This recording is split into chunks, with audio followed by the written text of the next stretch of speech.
continuity, I could kiss you right now. So now that you're with that, we're diving into the final review of the series, Mark Forster's 2008 film, Quantum of Solace, which serves as the 22nd entry into the Bond franchise. Here, Bond is going after Quantum, the new top-secret organization to avenge Vesper's death, and because it's his primary mission to track tagged and loaned money from the Chief. The short story from which the film takes its title is from Fleming's aforementioned for yours only the 8th entry into the novel series. There isn't much to the story in terms of a mission, as Bond has finished up a bombing mission and is schmoozing with rich folks at a dinner party where he learns about one relationship which went to hell because the wife squandered money and had an affair.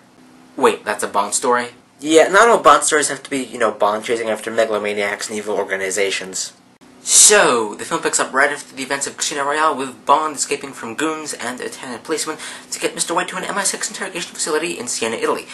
White, however, escapes, but not before revealing that Quantum, the organization, has people everywhere, including one of M's bodyguards in the room. So Craig Mitchell, this bodyguard, ends up causing a diversion, and Bond gives chase through Siena, Italy, through an outdoor horse track, across rooftops, and into an area with interior scaffolding, before Bond, of course, kills Mitchell.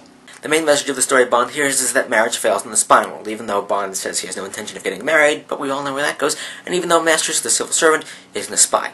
Yes, his wife makes a cuckold out of him, and as a result, he unevenly divides the house between them, making her rooms her bedroom and the kitchen, before, of course, he moves away and leaves her in financial room, but she ends up recovering and remarrying.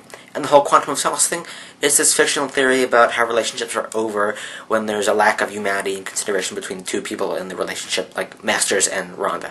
Ouch. Anyways, Bond's main target is Dominic Green, another Quantum member who's looking to control a majority of the Bolivian water supply.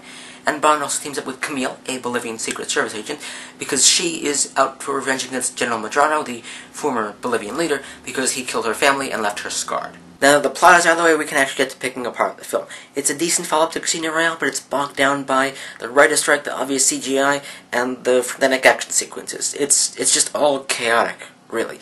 The writer's strike affected the script, which resulted in Daniel Craig and Mark Forster helping out, and then parts of it were rewritten during production, so it seems haphazard, if anything. The CGI is definitely obvious during the scaffolding fight and the skydive sequence, among other things, for who knows what reasons. And the frenetic action sequences, like during the opening car chase, the foot chase across and through Siena, and Bond confronting Green in Austria and Bolivia, well, they just seem confusing because of the speed at which the cuts are thrown at the audience. One could say the story is definitely sexist because of the rooms that Rhonda is confined to. The film, however, skirts the line. Yes, Olga Kurylenko's Camille uses sex to get into Green's graces and to get to General Medrano, but she manages to exact her revenge in the end.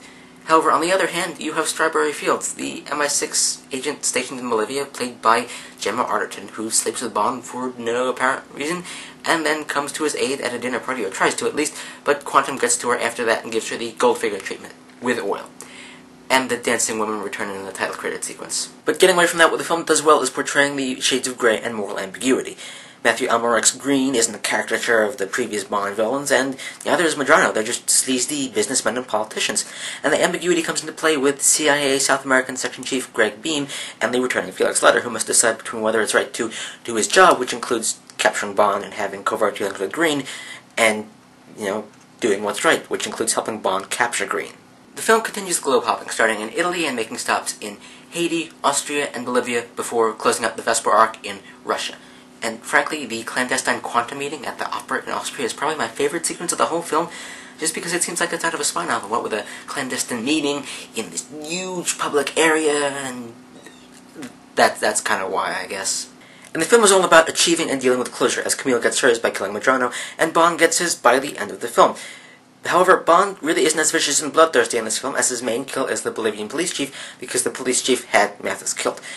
Otherwise, Bond lets Green and Vesper's ex-boyfriend live, achieving an emotional closure of sorts, which includes discarding Vesper's necklace before, of course, the gun barrel ends the film. So with a biting blues rock fusion theme song from Jack White and Alicia Keys, and some well-shot sequences, Quantum of Solace manages to somewhat redeem its haphazard script and action sequences, as well as the iffy, obvious CGI, but it doesn't manage to reach the bar set by Casino Royale. And thus ends the Bondathon. Not quite yet, you still need to do a debriefing. Wait, what?